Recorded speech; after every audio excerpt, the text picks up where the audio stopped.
Assalamualaikum warahmatullahi wabarakatuh. Waalaikumsalam warahmatullahi wabarakatuh. Pada pagi hari ini kita mulai melakukan kembali bincang pagi dengan tema tentang sertifikasi aset pemerintah dan juga sertifikasi aset di individu masyarakat Tapos Selatan. Tentu perbincangan ini tidak dapat mengupas sedalam-dalamnya problematika sertifikat aset-aset tersebut. Pada kesempatan ini saya sudah mendatangkan narasumber kita yang cukup kompeten untuk berbicara tentang aset pemerintah daerah dan berbicara aset seperti apa proses sertifikasi itu, yakni dari narasumber pertama adalah Bapak M. Prananda SE. Beliau adalah Kepala Badan Pengelola Keuangan dan Aset Daerah, disingkat BPKAD Kabupaten Tapos Selatan. Lalu ada Bapak Ismail Hasibuan, Kepala Seksi Penataan dan Pemberdayaan Badan Pertanahan Nasional di Tapanuli Selatan. Kemudian di samping saya ada Ibu Oto ini, notaris dan PPAT yang berkedudukan di Tapsel, berkantor di Spiro. Iya benar Pak. Ibu Natasha Siregar SH MKN. Baik, kita mulai dulu dari perbincangan ini, mulai dari Pak Prananda ya. Supaya ini edukasi kepada masyarakat. Karena BPKAD ini dalam perspektif masyarakat itu hanya Bapak Prananda itu ngurusin uang. Orang kaya Tapsel. Uang masuk, uang keluar, bagi-bagi uang ke dinas. Itu persepsi masyarakat. Bahkan mungkin beberapa pegawai itu menganggap Bapak Prananda urusan uang aja. Nah, jadi perlu diketahui BPKAD juga melakukan inventarisasi dan melakukan sertifikasi aset daerah. Pak Prananda boleh nggak dijelaskan kepada publik apa saja aset-aset pemerintah itu yang harus disertifikasi? Sertifikat lah gitu ya, sertifikat tanah kah, sertifikat apalah ya gitu ya. Silakan Pak Prananda. Baik, terima kasih Pak Bupati. Mohon izin, kami dari Badan Pengelola Keuangan, Pendapatan dan Aset Daerah. Benar seperti Bapak sampaikan tadi, yang pertama pendapatan dulu, bahwa kami mencari uang-uang untuk pembangunan keberlangsungan pemerintahan Tapanuli Selatan. Kemudian setelah uang itu diperoleh, kita rencanakan ini mau dibikin apa, mau dibikin untuk pembangunan, operasional, pembayaran gaji, segala macam lah yang sesuai dengan peraturan dan ketentuan.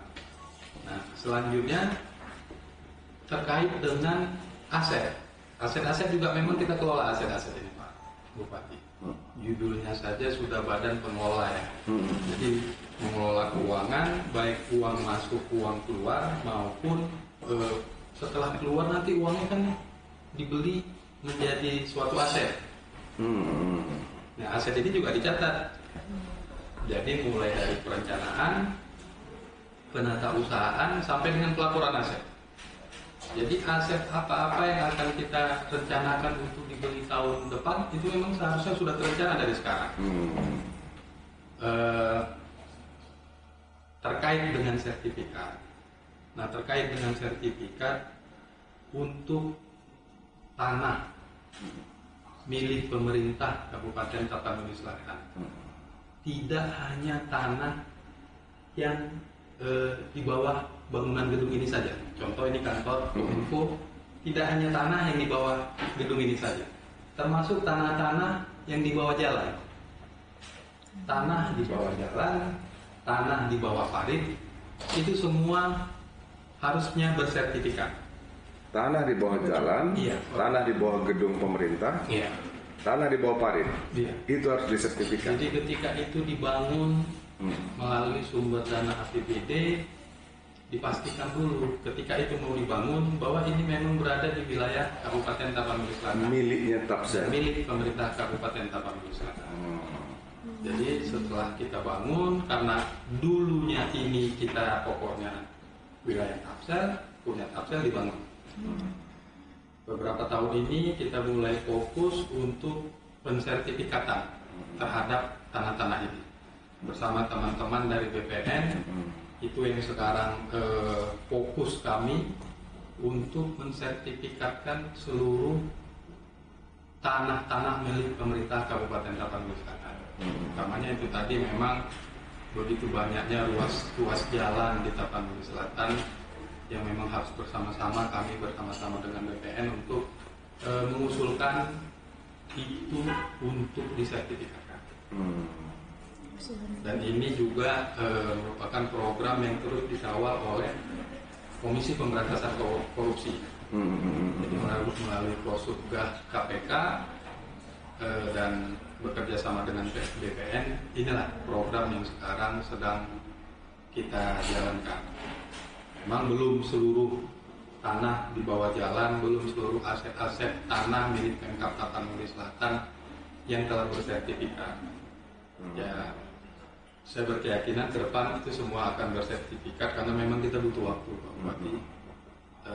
Karena jumlahnya yang begitu banyak, sementara SDM baik itu di Badan Pengelola Keuangan maupun di BPN kan masih sangat terbatas.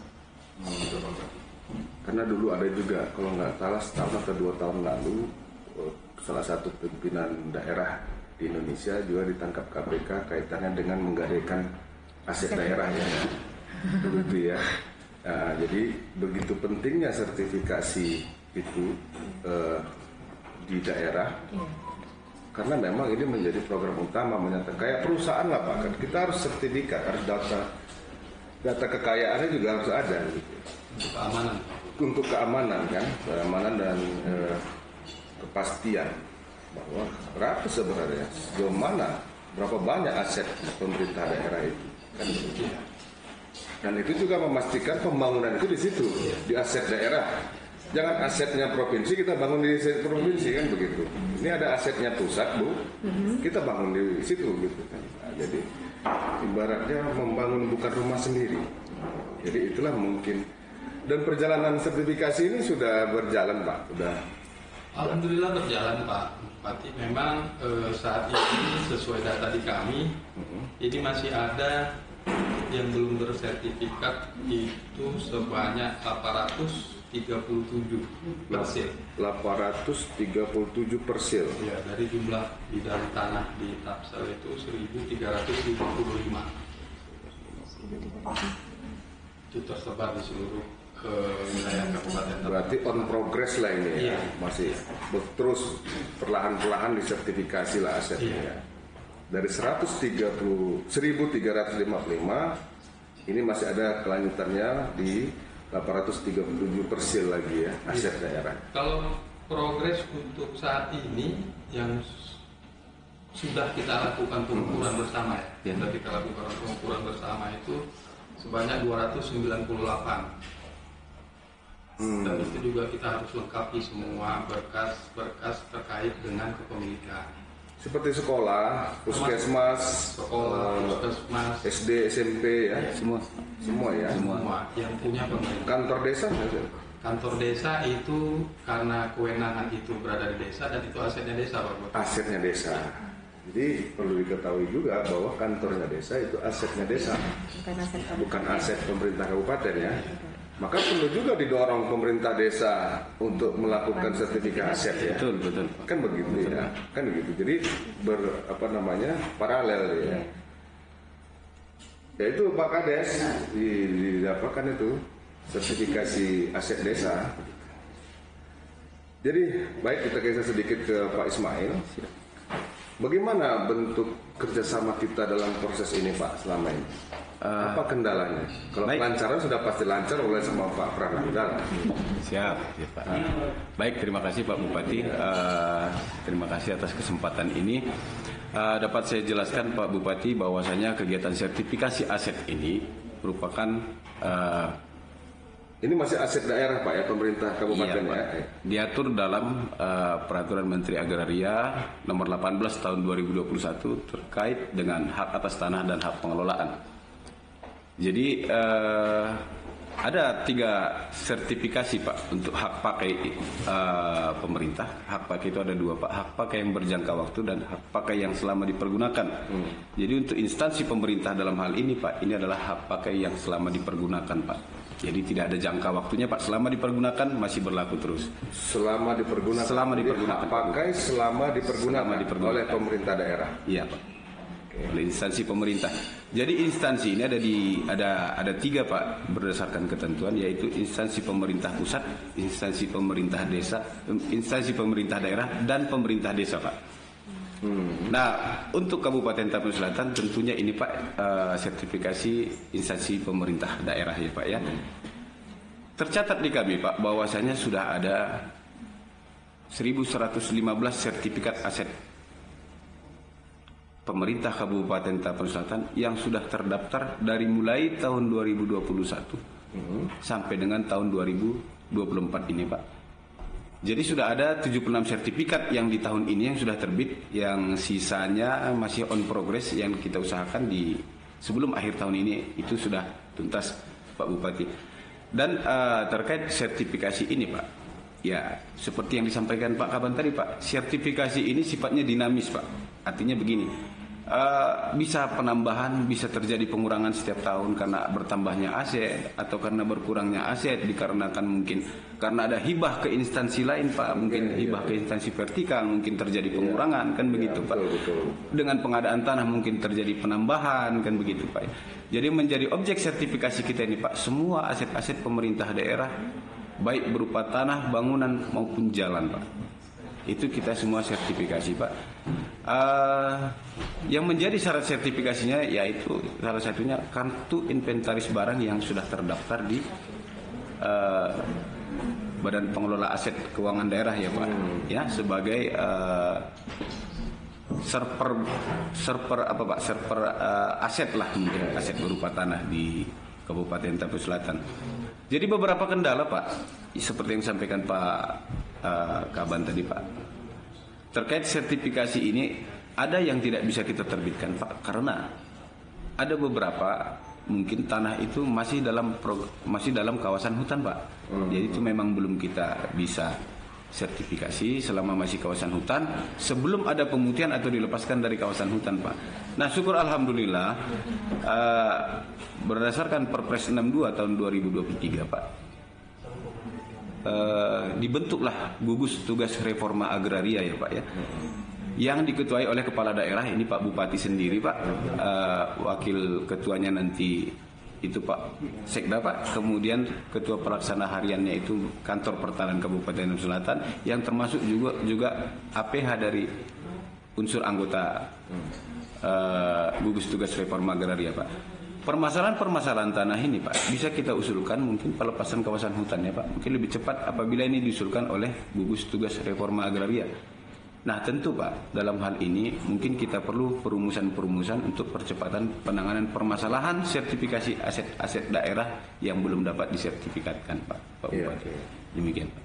Baik, dengan adanya peraturan bahwa di setiap kabupaten bahwa ada gugus tugas reforma agraria, mungkin itu bagian daripada kebijakan untuk memperlancar aset-aset daerah disertifikasi. Karena tadi problem kita masih banyak lahan-lahan kita masuk status fungsinya adalah kawasan hutan, baik itu hutan produksi, hutan lindung dan sebagainya.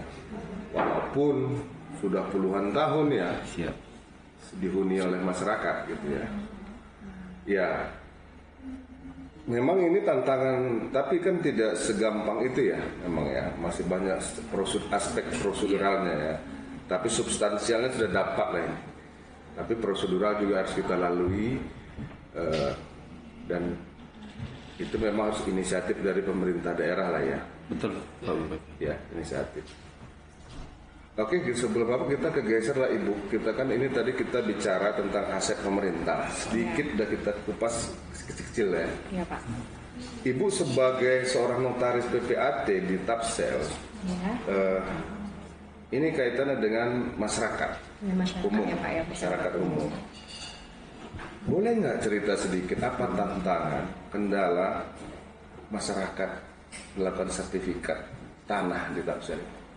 Kalau untuk tantangannya ya Pak ya, sebagian besar masyarakat yang datang ke kita, mereka menyampaikan mereka ingin melakukan sertifikasi tanah, namun problemnya ini adalah tanah opung kami. Zaman dahulu itu nggak ada yang buat surat, gitu. Jadi kami nggak punya surat sama sekali. Tanah opung kami ya? Iya, mereka klaim seperti itu. Opung saya juga itu. Mungkin.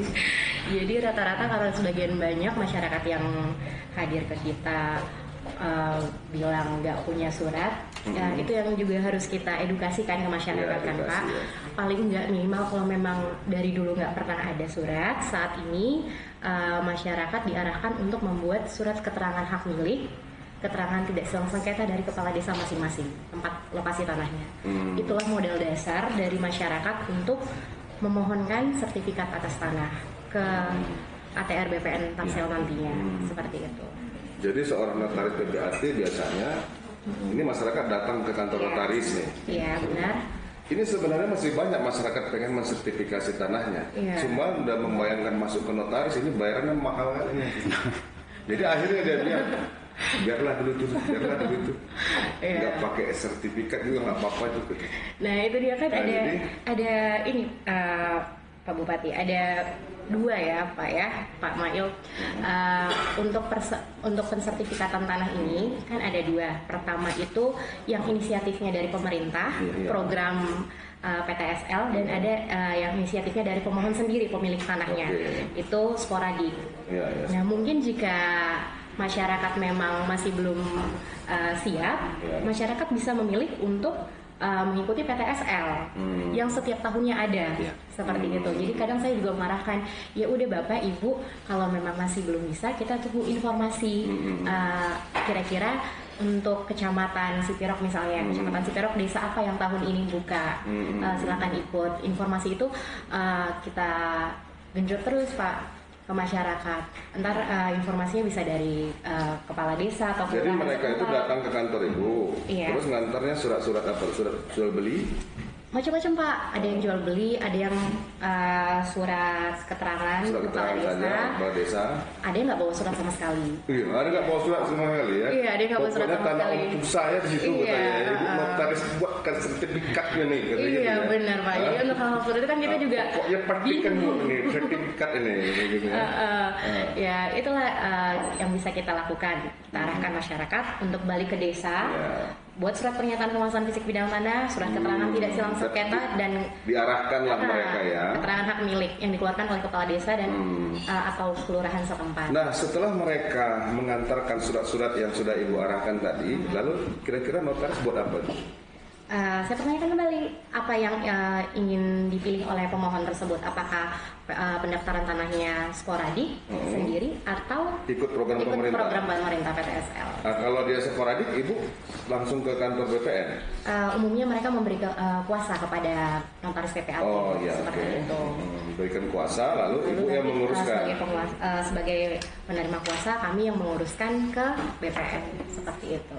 Tapi nggak mahal bayarannya itu ya? Ya seharusnya nggak mahal. Karena notaris ini kan pejabat negara, Iya, pejabat. yang mana amplopnya itu Pak Garuda Pancasila, warna merah. Iya. Tidak digaji negara, tapi dia pejabat negara. Iya. Karena jelas, setelah kepala daerah yang punya logo Garuda Pancasila, notaris Pak. Iya, betul sekali Pak. Itu dia. Notaris yang punya berhak meneken dengan logo Garuda Pancasila. Iya. Warna merah lagi stempelnya ini kan. Benar. Nah, ini bukan lambang marah itu Bu, ya? Iya, bukan. Bukan ya. Oh, iya. Lambang bakti kepada masyarakat. Lambang bakti kepada masyarakat. Iya, betul. Pejabat yang diangkat negara, Untuk membuat akta otentik. akta otentik, Iya. ya kan? Dokumen yang sah. Dokumen yang sah. Gitu. Jadi nggak main-main Pak kalau Iya. cap itu udah nempel di kertas. Iya. Jadi masyarakat harus tahu bahwa notaris itu pejabat negara cuma tidak digaji bulanan oleh negara. Dia punya logo Garuda Pancasila, warna merah, stempelnya pun warna merah. Iya Bu. Jadi kalau di Tapsil ini kendalanya kadang-kadang ya mungkin sama lah ya, kawasan hutan ya, hutan produksi dan sebagainya ya. Ada beberapa masyarakat yang pernah datang ke kita mau melakukan permohonan sertifikat tanah.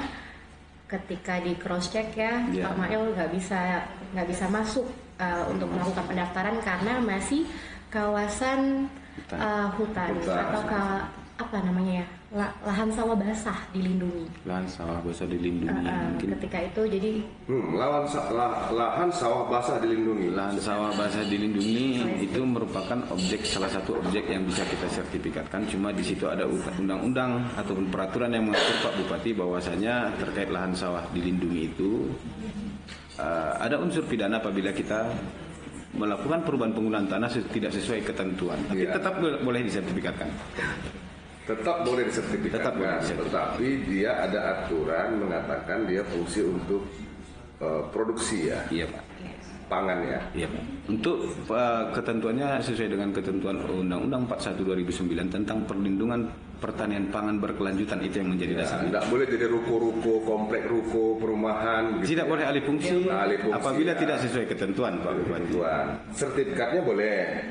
Boleh. Tapi tiba-tiba si pemilik lahan dia merasa itu punya dia. Iya. Lalu dia bangun komplek perumahan dan ruko-ruko. Itu yang nggak boleh ya. Itu yang tidak boleh. Karena banyak masyarakat merasa ketika dia sudah punya sertifikat, dia suka-suka hati saya. Jadi harus ada disandingkan dengan peraturan lainnya ya. Kadang yang jadi masalah kan Pak, ketika itu memang tanah milik dia, tapi masuk kawasan lahan sawah dilindungi, dia mau mau mensertifikatkan tanah untuk perumahan karena pada kenyataannya itu udah perumahan semua. Karena itu kan beberapa daerah itu dia di jalan raya lalu lintas Citiros itu ada yang masih LSD, padahal itu semua udah bangunan Pak. Itu yang kayaknya jadi masalah, gimana supaya beberapa kawasan LSD ini bisa dibebaskan gitu Pak, agar masyarakat juga mempunyai kesempatan untuk mensertifikatkan tanahnya. Pada kenyataannya di situ tidak lagi sawah, sudah perumahan. Dorongan pertumbuhan ekonomi masyarakat bertahun-tahun menyebabkan sudah terjadi pembangunan fisik. Fisiknya udah nggak salah. Perubahan penggunaan tanah hanya fungsi rumah, tapi juga rumah juga fungsi usaha. Iya benar. Nah itu udah fakta. Walaupun de jure ada aturan, ya kan. Jadi karena memang hukum itu sendiri ya itulah orang hukum kan ada melihat sosiologis, filosofis dan yuridis, kan begitu. Secara yuridis betul dia tidak bisa, tapi karena pertumbuhan yang ekonomi, sosial masyarakat, interaksi masyarakat di situ sudah menyatu, akhirnya terjadilah bangunan-bangunan. Iya benar Pak. Fungsi bangunan bukan hanya tempat tinggal, tapi sudah usaha dan sebagainya. Maka inilah yang perlu disikapi untuk di antara yuridisnya itu menyesuaikan ya. Iya. Jadi itu yang harapannya ya. Iya. Jadi ketika nanti masyarakat ingin mensertifikatkan tanahnya tidak lagi terpentok dengan permasalahan tidak sesuai dengan penggunaan tanah atau RT RW seperti itu. Ya kita juga setiap per 5 tahun ada RT RW Pak. Ada ya. Termasuk tentang tata ruang. Saya pernah baca RT RW kita terakhir itu ada namanya tata ruang agropolitan. Berarti itu dia untuk pemukiman non hutan tapi untuk pertanian ya. Peruntukan pertanian tapi pertanian perkotaan. Politan tapi agro gitu ya. Ada bercampur di situ. Bercampur di situ kan. Nah, jadi kalau pertanian semua nggak ada rumah-rumah, jadi agro apa itu Pak? Agronomi juga jadi. Kan begitu. Jadi bagaimana Pak Prananda melihat beberapa fenomena aset masyarakat? Tentu ini aset masyarakat dengan aset pemerintah kan berdampingan ini. tentu kan prosesnya ada kemiripan. Nah, pemerintah juga melihat ke depan juga butuh aset terus bertambah ya. Ada yang berkurang, ada yang bertambah, seperti dinamika aset pemerintah lah gitu.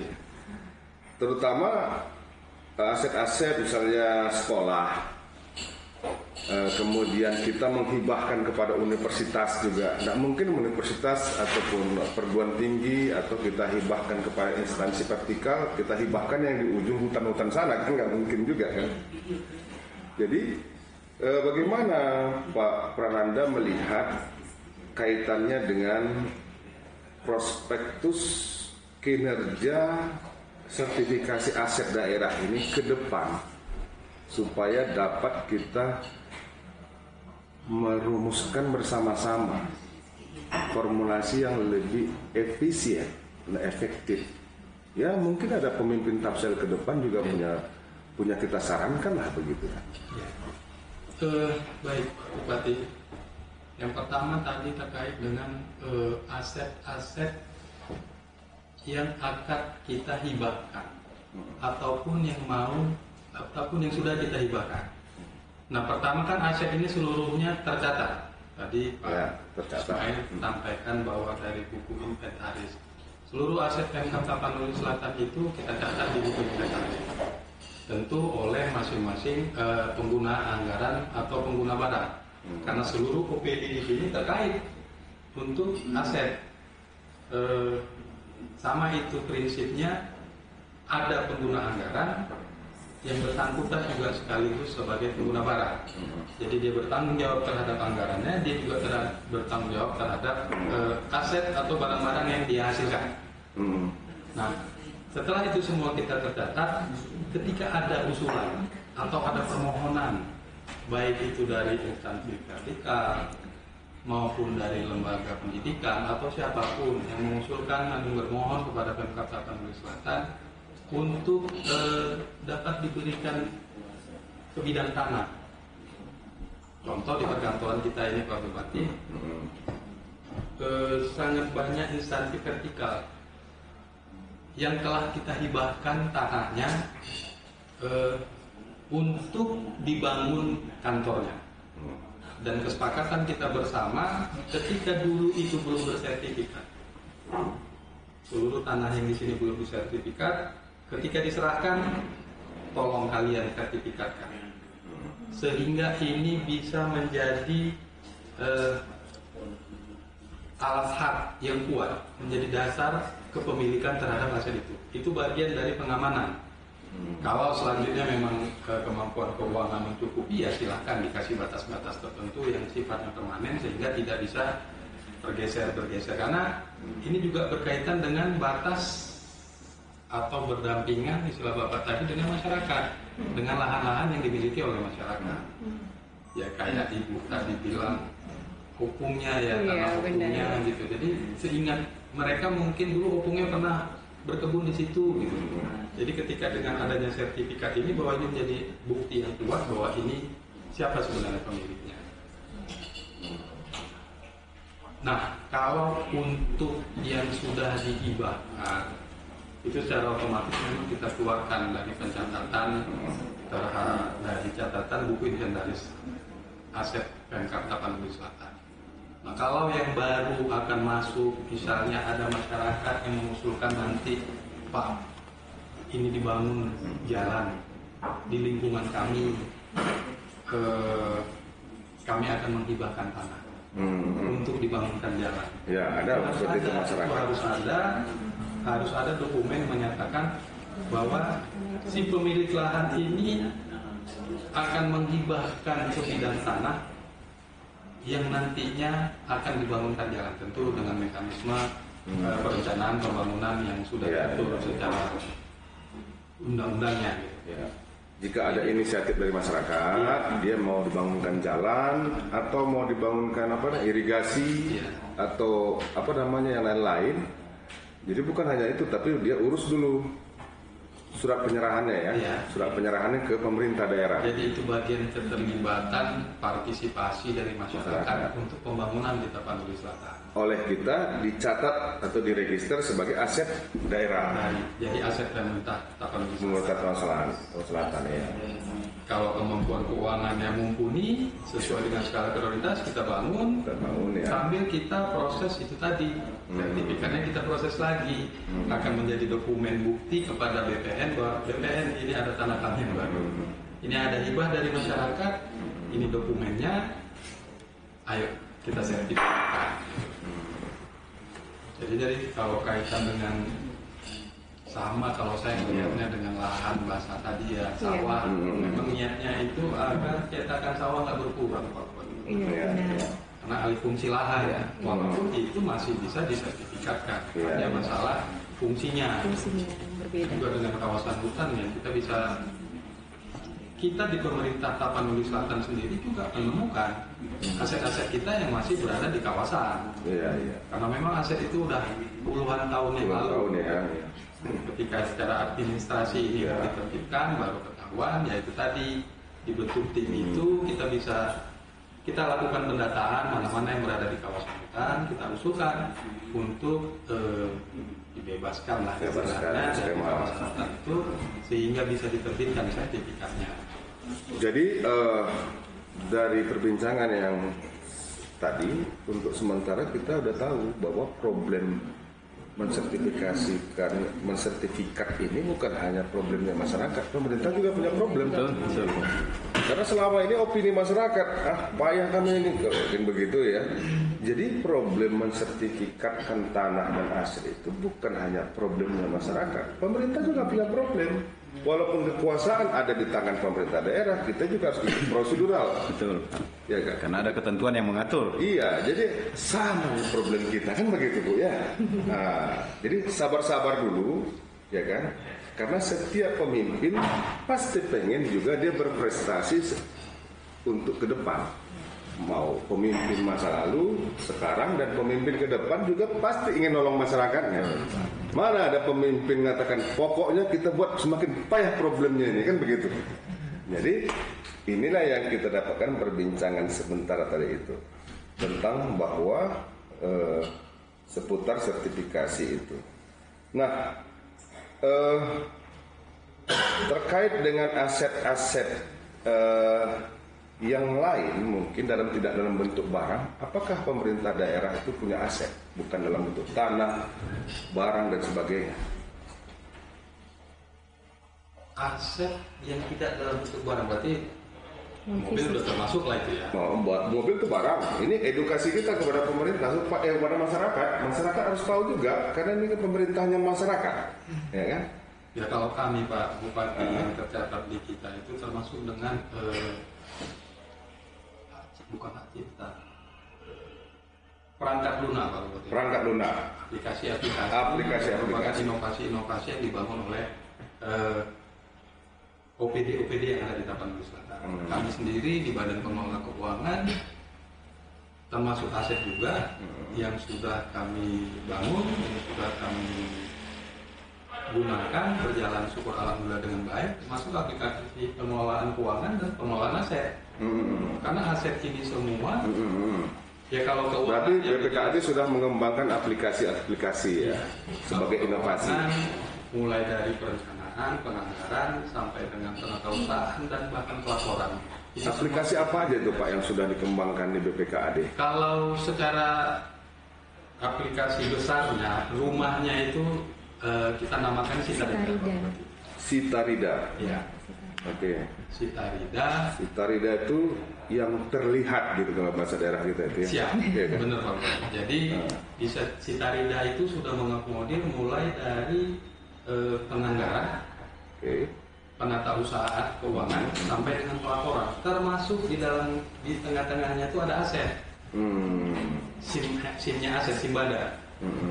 Simbada ada di situ, Simpada ada di situ. Jadi ketika kita anggarkan, direncanakan untuk pembelian ini Videotron misalnya.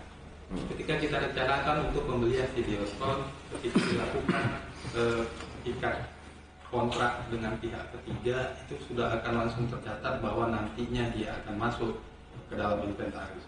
Ketika nanti sudah dilakukan pembayaran kepada pihak ketiga dan barang sudah diserahkan, itu akan otomatis tercatat menjadi asetnya Pemkab Tapanuli Selatan. Begitu juga dengan tadi kalau misalnya ada pembangunan jalan, pembangunan tanah, pembangunan parit yang memang semuanya tercatat di satu sistem itu. Kalau terkait dengan aset, dia tercatat di asetnya, di simpadanya dia akan langsung integrasi dengan keuangannya, sehingga laporan keuangan kita pun tercatat di situ. Jadi tidak lagi bekerja masing-masing ya, nanti bidangnya aset datang ke bidangnya anggaran, Pak Kabid ini kita mau mengadakan apa aja tahun ini, tidak lagi. Jadi semuanya memang sudah tercatat di situ, termasuk dengan buku inventaris. Jadi balik lagi itu kepada badan pengelola. Jadi mulai ya uang dan asetnya kita kelola. Kita mengetahui seluruh catatan-catatan terkait dengan uang maupun dengan aset. Karena di dalam prinsip good governance atau pemerintahan yang baik dan benar itu, yang pertama dia transparan, yang kedua partisipatif, yang ketiga adalah akuntabilitas. Jadi dalam aset ini masuk dalam aspek akuntabilitas, kan begitu.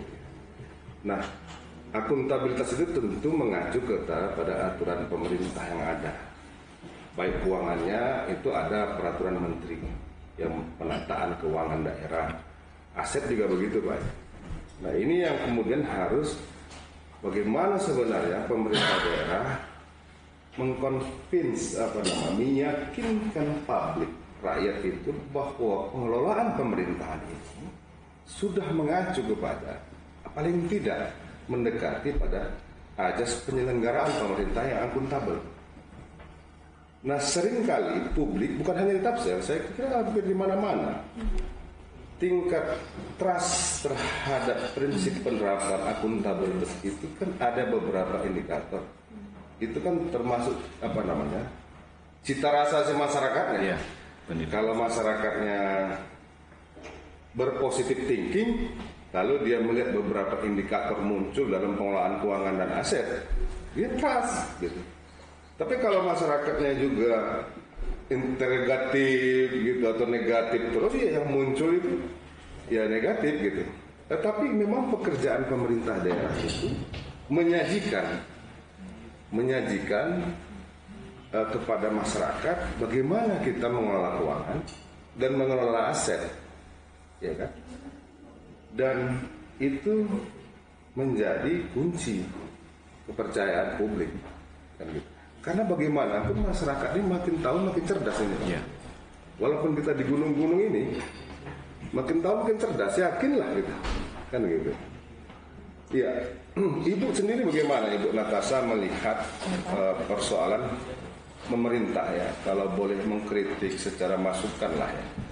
Bagaimana menatap aset masyarakat dan aset daerah ke depan? Sarannya gimana? Saran saya Ibu Natasha Siregar. Iya Pak, baik, terima kasih. Ya. Kalau untuk saran saya cuma ingin menyampaikan bagaimana pemerintah daerah dapat mengeluarkan regulasi-regulasi yang lebih konkret Regulasi, regulasi yang lebih konkret untuk kenyamanan masyarakatnya. Jadi tidak ada tumpang tindih regulasi, tidak bisa melakukan ini, tidak bisa melakukan itu karena regulasinya seperti ini gitu kan. Terus kemudian ya agar masyarakat juga puas dengan pemerintahan ini gitu. Ketika keinginan mereka terakomodir semuanya oleh pemerintah daerah. Iya, ya. Termasuklah dalam pendaftaran. Contohnya regulasi seperti apa yang Ibu rasakan dalam menjalankan profesi Ibu sebagai notaris PPAT lah ya? Kayak ya ini Pak yang saya udah jelasin tadi case yang sebelumnya. Mereka ingin mensertifikatkan tanahnya, tapi ternyata setelah dicek di RT RW itu masih lahan sawah basah yang dilindungi, menyangkut ketahanan pangan nasional, tidak bisa diubah. Namun mereka kan juga punya hak terhadap tanah mereka Iya, untuk melakukan betul. sertifikat kan. Iya. Jadi seperti itu ketika Iya. dipertanyakan kepada pihak pemerintah Di kota Sepiro itu ya? kabupaten, ya di Sepiro Pak. Iya, iya. Kita cuma bisa mengusulkan Iya, iya. kepada, kan tingkatnya udah nasional tuh kan Pak. Iya, iya. Kita cuma bisa sebatas mengusulkan apakah diterima atau tidak, ya itu Iya, betul itu. yang di atas. Iya. Seperti itu kan Pak. Jadi masyarakat Iya, iya. Saya hanya menunggu memahami saja suasana seperti itu. psikologis masyarakat. Dan, Menunggu seperti itu. saya seandainya saya nggak pejabat lagi, saya butuh juga sertifikat tanah itu, Pak. Kalau saya mau mengembangkan Sepiro itu, Betul, betul. masa saya mau bangun ruko, mau bangun apa nggak bisa di situ, ya kan? Nah, saya kan pengen juga dari tua punya rumah di situ, punya ruko 3 biji, ada taman sekolah-sekolah di situ kan. Masa mau kita hutan karena masalah sawah aja kota Sepiro. Betul. Kalau sekarang saya posisinya karena saya masih pejabat, iyalah. Tapi nggak pejabat lagi, Pak. Jadi kita harus begitu dia, Pak. Jadi jangan pada saat Pak Ismail masih pakai baju seragam dinas, nanti udah nggak pakai seragam dinas, Pak Ismail teriak-teriak, gitu. Tetapi memang itu aspirasi, Bu. Iya benar. Bahwa Sepiro juga butuh pengembangan wilayah perkotaan. Iya. Ya. Jadi tentulah ini bisa ditatap ke depan berapa luas kebutuhan ibu kota Sepiro untuk pengembangan perumahan dan sebagainya. Ya. Ya mudah-mudahan ini bisa menjadi pertimbangan kebijakan ke depan, gitu ya. Bahwa kota Sepiro itu bukan hanya butuh sawah, Iya, betul. butuh hutan-hutan gitu kan. Masyarakat butuh sertifikat untuk meningkatkan perekonomian mereka. Iya, jadi salah satunya bagaimana sudah dari sekarang ditatap berapa perluasan kebutuhan perumahan, ruko, gitu apa namanya, pusat bisnis, Perencanaan perkantoran, wilayahnya ya, Pak, ya. ya kan? Masa perusahaan PT swasta di sini kantornya nggak ada di Sepiro, ya kan? Iya, benar. Iya kan? Kantornya di mana gitu? Kebunnya di Tapsel, Pak. Kantornya tadi mana? Ada yang di Medan, ada yang di Jakarta. Jadi perusahaan swasta juga harus buat kantor yang bagus-bagus di Sepiro ini, gitu kan gitu. Jangan berkantor tempat-tempat kabupaten lain ya kan. Kalau nggak berkantor di Papua aja sekalian kayak gitu kan begitu. Jadi karena ini juga bagian dari pengembangan kebutuhan tanah perkantoran di ibu kota. Kita kan bicara ibu kota Tapsel ini. Iya, betul. Ibu kota Tapsel apa? Sepiro. Sepiro. Kan gitu. Jadi ibu kota ini harus diperuntukkan kawasannya, tapi untuk ke depan sebagai bahan pertimbangan kita. Nah, jadi itu. Ada nggak program pembebasan lahan untuk kebutuhan pengembangan ibu kota kabupaten di programnya BPN, Pak? Kalau di program BPN, terima kasih Pak. Kalau di program BPN itu tidak ada Pak. Yang ada program itu Pak, program pelepasan kawasan hutan mungkin banyak. Itu yang kita kenal dengan kegiatan TORA Pak, Tanah Objek Reforma Agraria. Yang leading sektornya berupa dari Kementerian Kehutanan. Jadi memang menarik Pak terkait dengan masalah tanah ini Pak. Terkait aset, kita juga proaktif selama ini Pak dengan Pak Prananda, baik dari pemerintah Kabupaten Lampung Selatan, pemerintah provinsi, pemerintah pusat. Nah, terkait masalah tanah memang banyak Pak. Saya rasa memang harus diklasifikasi Pak Prananda ini, karena dari mulai masalah yang ringan, masalah yang sedang, masalah yang berat mungkin harus kita klasifikasi Pak, agar kita punya metode-metode penyelesaiannya masing-masing Pak. Iya betul. Contoh masalah yang ringan mungkin kita anggap tidak masalah Pak, tapi sesuai regulasi memang tuntutan peraturan semua sertifikasi hak pakai sekarang Pak harus sudah elektronik. Nah itulah mungkin yang ringan Pak ya. Untuk sertifikat elektronik, apabila sertifikatnya sekarang yang terbit yang baru Pak, artinya sudah sesuai pengguna tanah Pak. Itu kita tinggal alih media Pak.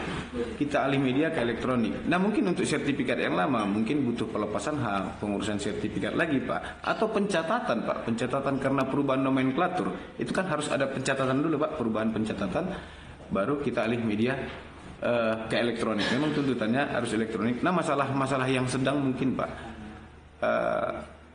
masalah dengan tanah-tanah yang belum kita sertifikatkan, mungkin karena belum ada kesepakatan antara tetangga batas, mungkin tanah-tanah aset pemerintah yang bersebelahan dengan tanah masyarakat gitu Pak. Nah ada juga tanah-tanah pemerintah ya Pak, kabarnya yang berada dalam kawasan hutan, yang aset-aset pemerintah berupa sekolah ataupun jalan yang berada dalam hak guna usaha, Pak. Nah, itu kan harusnya kita klasifikasi untuk penyelesaian masalahnya. Itu untuk pemerintah kabupaten. Fasilitas sosial ya. Betul, Pak. Nah, Masjid, gereja, sekolah, Betul, SD, SMP, betul. masih dalam kawasan hutan ya. masih dalam kawasan hutan, ada yang berada Ini dalam PR hak guna bagi usaha. pemerintah ke depan ya. Iya, Pak. Betul. Jadi salah satunya, Pak Kaban, terkait dengan aset pemerintah desa juga mungkin harus dimotori nih, Pak, oleh pemerintah kabupaten, karena memang desa ini mungkin mau tapi tidak paham mungkin, Pak.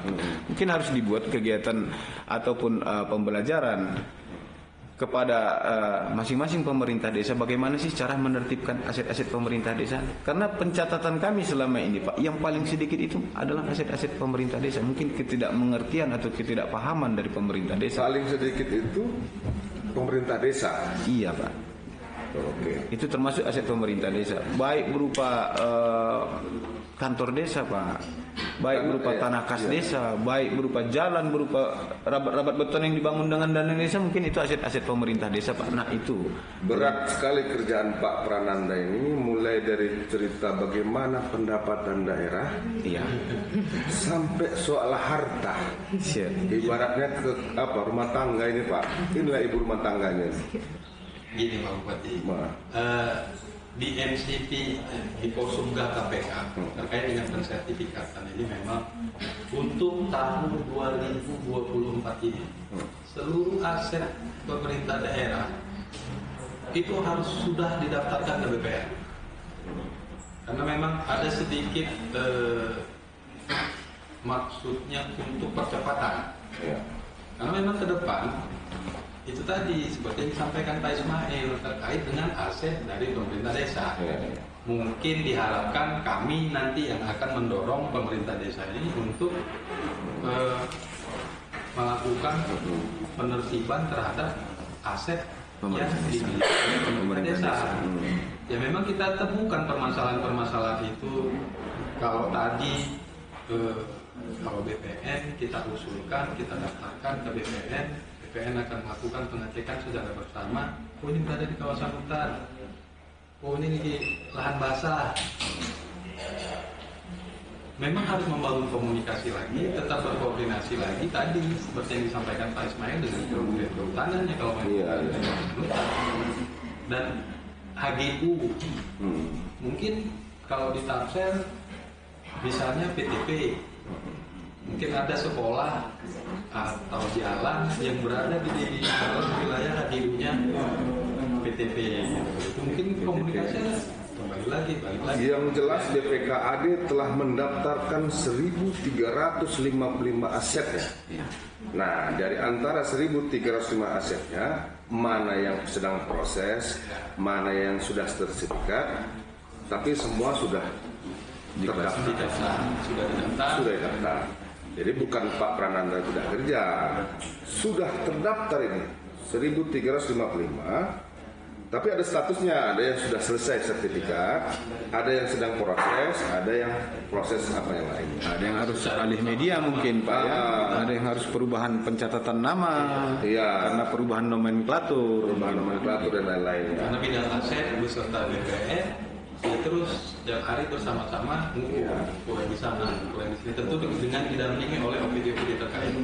Kalau jalan si pengguna aset, iya, jalan yang dibangun oleh PU akan didampingi di PU, dibangun dinas permukiman, pengguna barangnya, Pak, ya.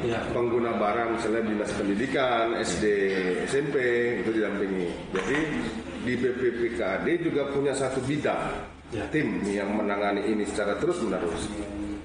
Iya. Itu tadi Bu, jadi kita sebenarnya punya tim, cuma pekerjanya kan nggak bisa simsalabim. Problem Ibu sama dengan problem kami. Gitu. Kalau Ibu Natasha, Pak, kesempatan ini saya bermohon juga terkait dengan kemudahan pelayanan kami kepada masyarakat. Toh kalau masyarakat tertib, ada dokumen kepemilikan terhadap asetnya, terutama tanah. Kan juga mempermudah masyarakat masyarakat untuk melakukan pembayaran PPB-nya. Jadi mungkin Ibu Natasha juga tahu itu kalau kita punya si Pepsi ya, kalau masyarakat itu mendaftarkan objek PBB-nya itu nggak perlu datang ke kantor, bisa via online ya Pak ya. Mereka hanya memanfaatkan aplikasi Pak. Aplikasi sangat bagus CFD itu dengan mengupload dokumen-dokumen bukti kepemilikan, ya itu terdaftar. Ada masyarakat merasa dia belum sertifikat, Ya, Pak. dia alas haknya surat keterangan penguasaan tanah dari kepala desa, lalu dia bayar pajak. Ini dalam kawasan hutan produksi, tapi sebenarnya memang kawasan itu sudah 30 tahun misalnya. Sudah lama lama. Dia bayar pajak. Lalu dianggap itu dia bayar pajak, itu udah punya saya, Bu. Sebenarnya PBB itu bukan bukti kepemilikan. Bukan bukti kepemilikan. Tapi pajak yang mereka harus bayarkan atas pemanfaatan sebenarnya. Jadi kalau bukti kepemilikan yang paling kuat ya sertifikat. Ya. Pengetahuan kami itu seperti itu. Jadi pembayaran pajak bumi bangunan bukan merupakan alat bukti kepemilikan atas tanah. Ya. Tapi itu adalah kewajiban saja ya sebagai warga negara yang baik berkontribusi kepada negara ya. Jadi kontribusinya Pak terkait hal ini yaitu berupa PBB dan BPHTB Pak, biaya perolehan hak atas tanah dan bangunan apabila ada peralihan yang menjadi objek BPHTB. Nah itu mungkin menjadi pengelolaan oleh Pak Kaban juga itu ya Pak ya, selaku pendapatan asli daerah. Iya benar. Ya, 3 masing-masing ya. Jadi integrasi itu. Terintegrasi ya BPHTB kan dicek juga ke Ibu ya. Iya, karena ketika mau proses peralihan hak atas tanah kan Pak, misal balik nama atau hibah, selain melampirkan akta jual belinya ke BPN, kami juga harus melampirkan bukti bayar pajaknya, PBB-nya dan BPHTB-nya. Bahwasannya si yang wajib pajak sudah membayarkan BPHTB-nya dan PBB-nya pada tahun berjalan itu. Itulah menjadi syarat untuk peralihan hak atas tanah. Jadi pemerintah Pak, pemerintah Kabupaten Tapanuli Selatan dalam hal ini untuk kegiatan pendaftaran tanah, saya rasa sudah sangat aktif Pak. Peran Anda selaku aset juga sangat aktif ini Pak. Jadi dapat saya katakan seperti itu Pak. Karena di BPN sendiri beberapa program ada program pemerintah terkait dengan sertifikasi aset Pak. Iya. Baik dari PTSL itu juga bisa kita sertifikasi melalui sertifikasi aset pemerintah pusat, aset pemerintah daerah dan aset pemerintah desa. Jadi program-program PTSL ini inilah program yang kita selalu laksanakan tiap tahun Pak kepada masyarakat. Kemudian ada juga namanya kegiatan itu Pak, program redistribusi tanah. Nah besok kita mungkin akan melaksanakan sidang GTR apa terkait dengan redistribusi tanah. Nah yang di tahun ini Pak yang menjadi objek redistribusi tanah adalah berupa lahan-lahan bekas pelepasan kawasan hutan. Kemarin kan baru rapat di Medan ya. Siapa? Beberapa camat, beberapa kadis ya. Kita baru rapat di Medan ya. Untuk terkait dengan skema pelepasan kawasan hutan menjadi APL ya. Menjadi arti itu kan setiap tahun ada ya. Setiap tahun ada Pak. Oke. Nah, proaktifnya pemerintah daerah di sini Pak. Tidak semua pemerintah daerah dapat meringankan beban masyarakat dalam pensertifikatan Pak. Tentu dalam pensertifikatan masyarakat ini kan ataupun subjek ini kan diberikan hak Pak. Yang namanya hak kan tentu melekat kewajiban Pak. Apa yang menjadi kewajiban pemohon ataupun subjek berupa BPHTB. Kalau nggak salah saya Pak Prananda untuk kegiatan PSN program strategis nasional berupa redistribusi tanah dan PTSL, pemerintah Kabupaten Tapanuli Selatan telah menihilkan BPHTB ya Pak ya, dan tidak semua pemerintah daerah menihilkan itu Pak. Nah ini salah satu menjadi tantangan di beberapa daerah sehingga banyak masyarakat yang tidak ikut bersedia Pak mengikuti kegiatan program-program pensertifikatan baik berupa PTSL maupun redis karena terbayang nih Pak dibebani dengan kewajiban tadi BPHTB. Nah boleh memang pemerintah daerah membuat kebijakan terkait BPHTB ini Pak. Ada pemerintah daerah yang mengurangi Pak yang mengurangi BPHTB sebesar 75%, 25%. Ada yang pakai ring Pak, 200 juta ke bawah mungkin tidak dikenakan, 200 juta ke atas dikenakan. Nah, pemerintah Kabupaten Tapanuli Selatan dalam ini sudah dinihilkan Pak. Sudah sangat ringan untuk masyarakat Kabupaten Tapanuli Selatan. Ringan untuk masyarakat Tapsel. Memang kita menggratiskan itu, berarti tujuan kita kan memang bagaimana masyarakat ini termotivasi untuk meningkatkan status tanahnya itu tadi. Jadi kalau Natasha bilang tadi tanah kopung kami, mudah-mudahan yang seperti itu dengan digratiskan BPHTB khusus untuk level 1 ya, peningkatan status tanah yang tadinya mungkin tanah kopung atau tanah negara itu menjadi sertifikat. Sampai situ, tapi ketika nanti ada transaksi jual beli, ya tentu akan kembali pada aturan untuk dikenakan pajak BPHTB. Mudah-mudahan itu bisa membantu masyarakat lah, menghadirkan masyarakat untuk mau meningkatkan status kepemilikan tanah. Dan sudah jelas tadi Bu bahwa nihil tadi Bu untuk status tertentu kan.